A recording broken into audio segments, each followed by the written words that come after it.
You're very welcome along. It's the final two-man wall of 2020. It's Johnny Ward in Dublin, Adam Russell in his parents' house with a very, very impressive speaker system going on there, Adam. Your father's obviously something of a pro.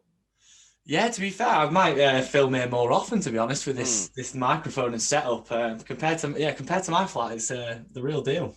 Does this mean you're back in Bolton then? Yeah, back in the northwest. Unfortunately, we got a nice covering of snow over the last few days to keep us going. But yeah, it's been nice. Did you have a nice Christmas, Johnny? Not bad, yeah, not bad. It looks like we're going to go into a hard lockdown here again, but the cases are rising to an extent that I don't think the government has much choice. So it's strange because we're kind of back to square one as to where we were at Cheltenham, to be honest.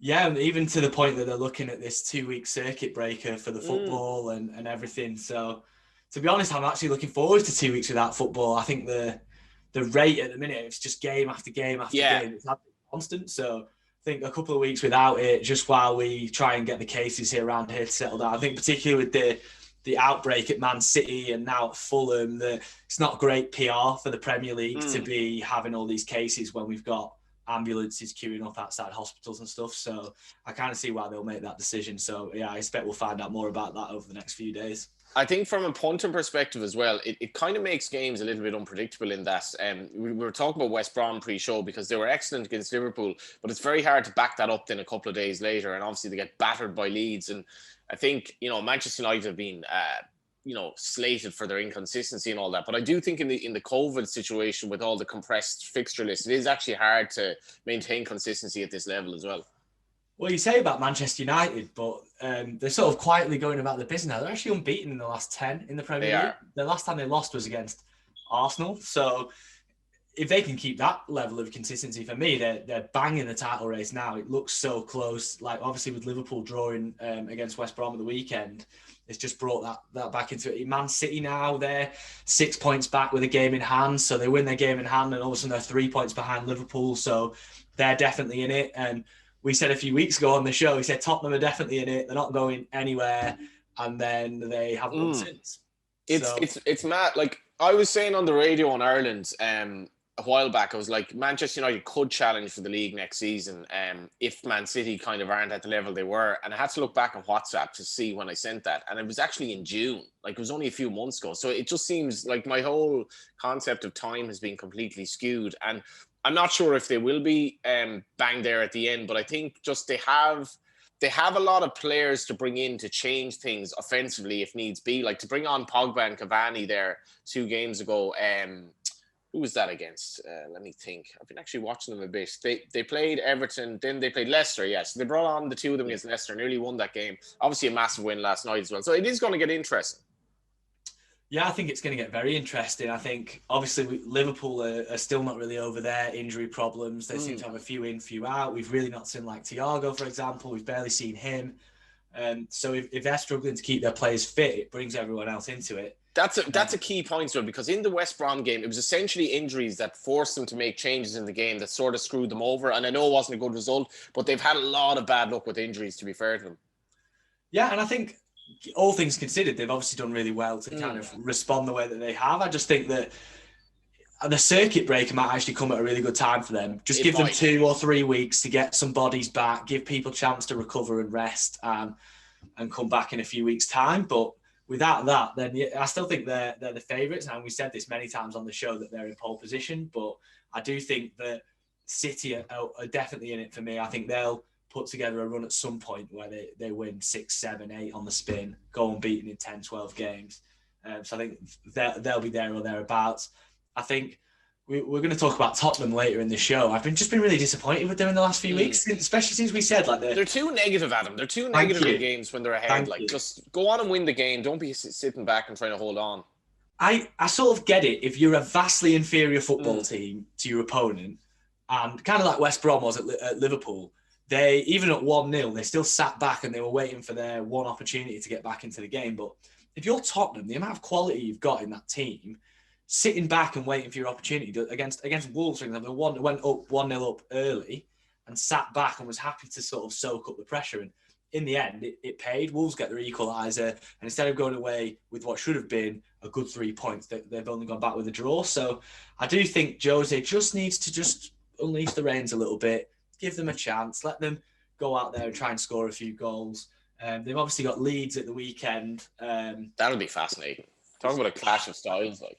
If they sit back against Leeds the way they sat back against Wolves, I think they'll lose. The way that Leeds play is they're not gonna change from that. I think it wouldn't surprise me if Mourinho has an answer to Bielsa's system.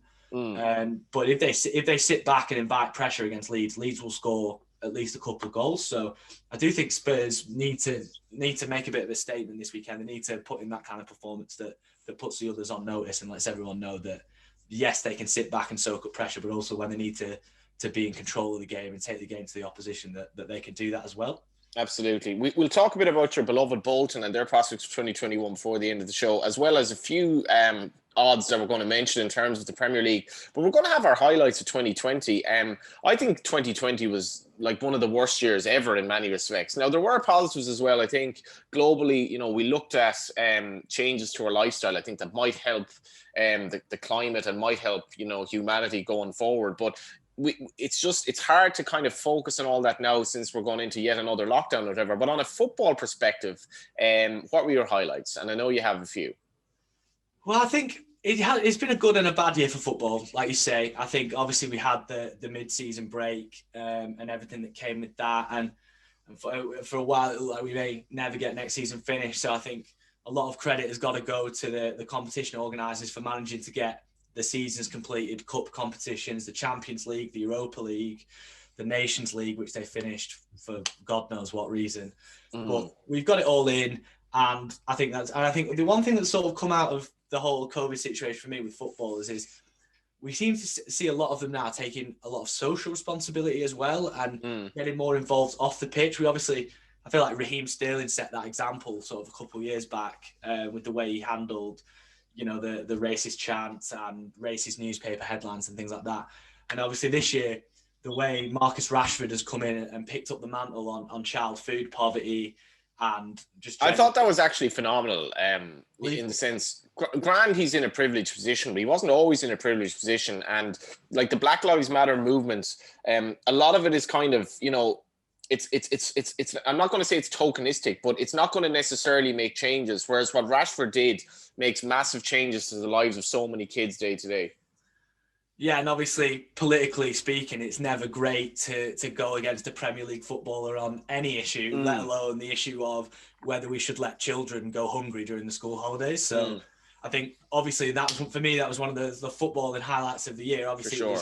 It was off the pitch, but to see the way that the football world united around him and to see like Liverpool fans supporting him and City fans and rival fans really sort of getting behind his campaign, for me, that was one of the footballing highlights of the year, although it was obviously an off-the-pitch issue. The other one that I enjoyed was, obviously, as a neutral fan, seeing Liverpool win their first league title in 30 years. For me, growing up, Liverpool were a massive, massive football club, and that was obvious, but they were never the top of the tree. They were always chasing the other guy. They were always chasing Manchester United, Chelsea, Arsenal, for example. And I think in the last few seasons, seeing that team develop and grow and become one of the best teams in the world, it's been really great to see, just because we're seeing what Liverpool Football Club really is and can be now. They also did it without like absolutely throwing money at the situation. Like their net spend wasn't insane, and that's what I liked about it.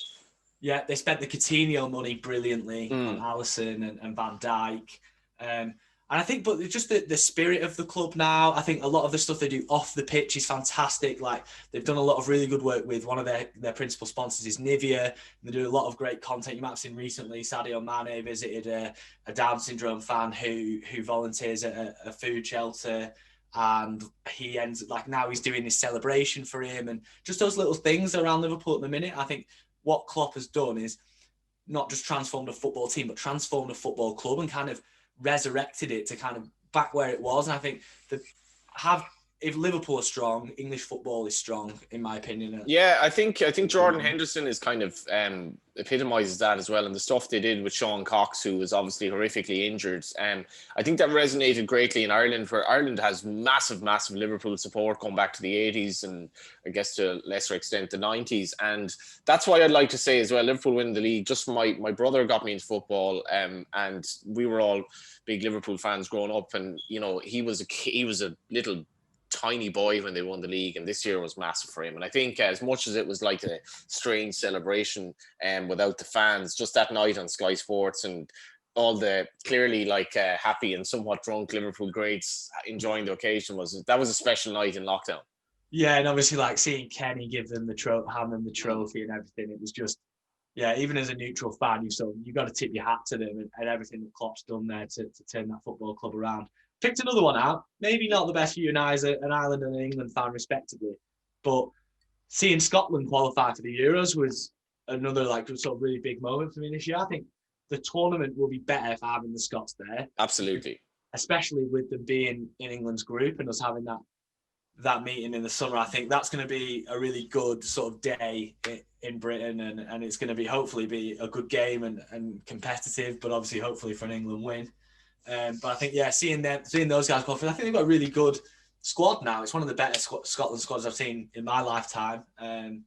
So yeah, I think that was enjoyable. The other one I liked was, I think it was earlier this season, Jamie Vardy reaching 100 Premier League goals, which, what a story. And he scored more goals against the top six than any other player. Yeah, I think he scored more goals against Man City than any other player. For example, scored more goals against Pep than any other player. He, at 25 years old, he was still playing non-league football. Amazing. And you would still say he's got a few years left in the tank. He's still firing them in this season. So. Watch the goal against Man United, and you can say, defensively they've given too much space on the left back area, but his movement it's almost impossible to defend against what he does there. Yeah, to be honest, I just wish he hadn't retired from England. I think he's such a useful weapon for us to have coming off the bench. But I mean, I can see why he doesn't want to play second fiddle to Harry Kane, but just as an option in the Euros to bring someone with his pace and the directness of his play, such a threat. And we've seen the best defenders in the world struggle against it just as much as we've seen lower league, non-league defenses struggle against him. So yeah, like you say, what a story. Premier League winner, Golden Boot winner, Premier League player of the season, 30-odd caps for England, played at a World Cup, played at a Euros, was playing in non-league at 25. It's just, yeah, what a story. And I hope that gives hope to all the sort of non-league players out there who maybe didn't make the grade at first, but still think that there's a route to them to the top of professional football. And yeah, what a story it is for him. Yeah, I mentioned Jordan Flores as well, getting that goal for Dundalk against Shamrock Rovers. That was nominated for the Puskas Awards, but actually just showed he's a lad from your neck of the woods. He's from Wigan actually, so he's a lad who's done well in Ireland, but he just showcased the talent that is in the league, and that got millions of hits on Twitter and so forth. So that was one of my highlights, and obviously Liverpool. He was robbed at the Puskas Award. They gave it to Son against Burnley, didn't they? Yeah, it is what it is. Well. So yeah, I think the technique of that goal is absolutely outrageous. If you haven't seen it, still Jordan Flores, Shamrock Rovers, Dundalk, and then we had a really turbulent year in Ireland because we've just trying to kind of get the whole situation back on track after John Delaney's reign at the FAI, and Stephen Kenny's taking the job, which I'm really excited about despite our terrible start. But we have plenty to look forward to in 2021. Let's talk about a little bit before we end up. Let's chat about the betting. So Liverpool are even, City are 7-4, 8-1 Manchester United. Chelsea are now up to 22s after being much shorter not that long ago. And Spurs are 16s. And the relegation battle, I did watch West Brom against Liverpool, and I'm like, they have more than enough to get out of this. And then they got battered by Leeds. They're 1-4. Sheffield United 1-12 with a big Irish contingent. What are you looking at, Adam, in terms of long-term prospects here? Well, for me, Sheffield United are down.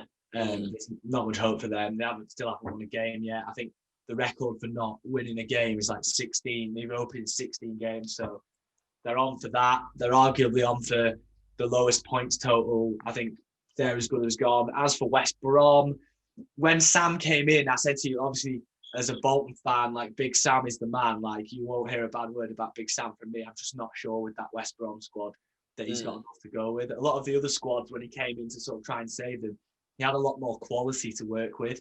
Thinking like Everton, for example, they had good players and need to be down there. Palace, they had good players and need to be down there. But I just think with West Brom, have they got the quality to win enough games? Probably not. I'm sort of looking at who's going to score their goals. I think like Grady Diangana, I think he's a really good player. I just don't think he's got the end product. Matt Phillips, again, a sort of a good pro, good at championship level, but just not really cut out for this level. I just don't think they're going to have the goals. And I think sort of saw against Leeds last night that when they are bad defensively, they will concede goals. Sam will do his best to whip them into shape, and I'm sure they'll be competitive in a lot of games. But for me, I just don't think they're going to have enough compared to some of the other teams. Who wins the league? I've said it time and time again, Liverpool win the league for me, but I do think the longer we go, I think City will start to run them close. I think particularly if they sign in January, it'd be interesting to see who sort of does and doesn't go into the market. We've seen, obviously, yesterday the likes of Diego Costa being released from Atletico Madrid. So it'd be interesting to see whether like maybe an Arsenal or a Spurs or someone take a punt on him and how that works out for them. January is going to be important this year, I think. But yeah, for me, Liverpool are the favourites. They've got the best squad. And they've obviously got the experience of winning it last season. But I do think don't count out City yet for me. The January 2nd games and into the 3rd as well. The two games that stick out for me markedly are Manchester United against Aston Villa and Spurs against Leeds. Just I think they'll be really intriguing. Villa have had a great season so far. They're taking on a team, as you mentioned, in terrific form. And to be honest, I was thinking this morning, as much as I've said, like Solskjaer shouldn't have gotten the Man United job. He didn't have the CV and it was a slightly emotional kind of call. At the same time, part of me, I was watching back old Premier League games on the TV at Christmas, as you do, and just kind of, I'm a sop for nostalgia, but like I do like that link to the past. I do want it to work out for Solskjaer because I just quite like him as an individual, and if they were to give Liverpool, a big challenge, I think there would be a bit of a feel good factor there in this kind of day where, we've all these global superstars, and the old Manchester United way maybe is hard to hold on to, but Villa, on the other hand, are having a great season. And Leeds United at similar odds. So it's 8-11 Man United, 5-6 Spurs. And you're going to get over 15-1 on the double if you want Villa and Leeds. Yeah, well, we've obviously spoken about it on the show before, about is that spirit of Manchester United and keeping that going. And I said that there's a few instances that I can think of where they've nicked a late winner or they've come from behind to win. Again, against Wolves the other day, last night, so it was a last-minute winner. And there is something in that United spirit in this side. It's still there somehow. And I do think that they seem to enjoy the way that they play under Solskjaer. The football is quite a nice tempo. And they obviously have fullbacks, wingers, sort of quite a traditional system compared to a lot of teams who have switched to a 3-5-2 or a 3-4-3 or whatever it might be, like Arsenal, for example. I like the way that they play. I like watching them again. And I think that one of the worst parts of the sort of post-Ferguson era is it stopped being enjoyable to watch Manchester United. It stopped. They weren't the best team to watch play. And I think that's what they need to get back first is it's watching Manchester United. You're going to have a good day out. There's going to be goals. There's going to be excitement. You're going to see world-class players, which I now think they're starting to sort of build that squad up again. Even Cavani coming in at his age, I think that's been kind of inspiring to see, like a guy who a lot of people would have said this is a pretty dodgy signing at his age, but they probably. Solskjaer probably thought this isn't that big of a gamble, and it's just that striking ability and that class and that attitude as well. He's clearly gotten that hunger still at this stage to win games for the club, and it's just an interesting aspect. And then you've Pogba in the background, so they are kind of alluring to watch, it has to be said.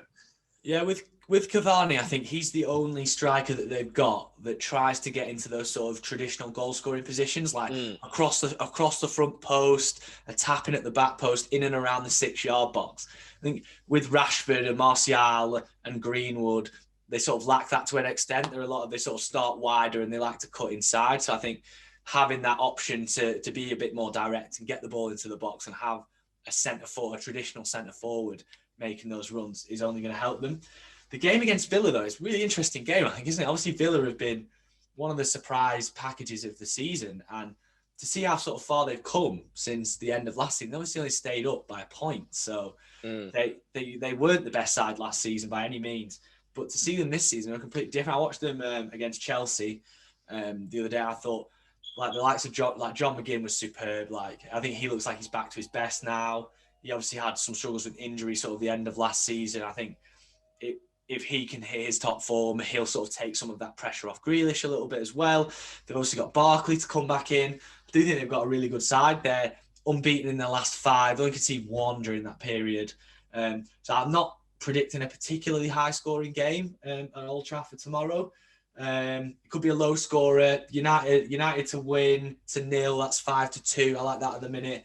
Under 2.5 goals in the match. That's 6-4. I think that's another solid option. Obviously, interestingly, Villa went there in July last year and won comfortably. They won 3-0 in the end. You also remember Jack Grealish's sort of won the goal that he killed in. What a player. So they've got an experience of winning at Old Trafford. United's form at Old Trafford isn't as great as their away form has been this year. So it could be an opportunity for Villa. But I do think the way United are still grinding out results at the minute, that sort of puts them in pole position for this game. So, yeah, United to win for 0, 5-2, probably be my pick for this one. I'm going to go with Leeds at 3-1 to beat Spurs as well. And have a look at the handicap betting. They're 2-1 in the draw no bet market. But I think there could be gold in this game. I think, in fairness to just looking here, as you know, we've plenty of marks on that game. I think if Leeds start scoring goals, and if they score early in this game, Spurs have to come out. I don't know. I think they'll get a lot of confidence from that game. I don't really trust Spurs, to be honest. Anything else, Adam, before we wrap up for 2020?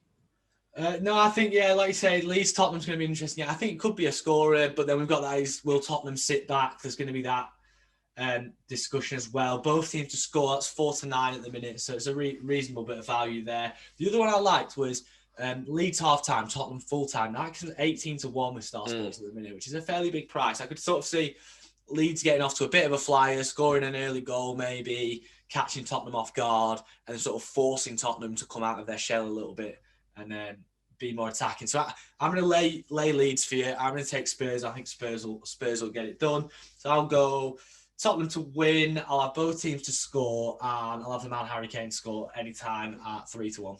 Yes or no? Do Bolton get promoted? No. That was the two-man wall. Adam from Bolton, his beloved Bolton, for the last time in 2020. Thanks to your dad for the beautiful sound system. Yeah, thanks to you, Johnny. Happy New Year and everything to everyone. Yeah, of course. And of course, the highlight for me in 2020 was working with Star Sports for the first time.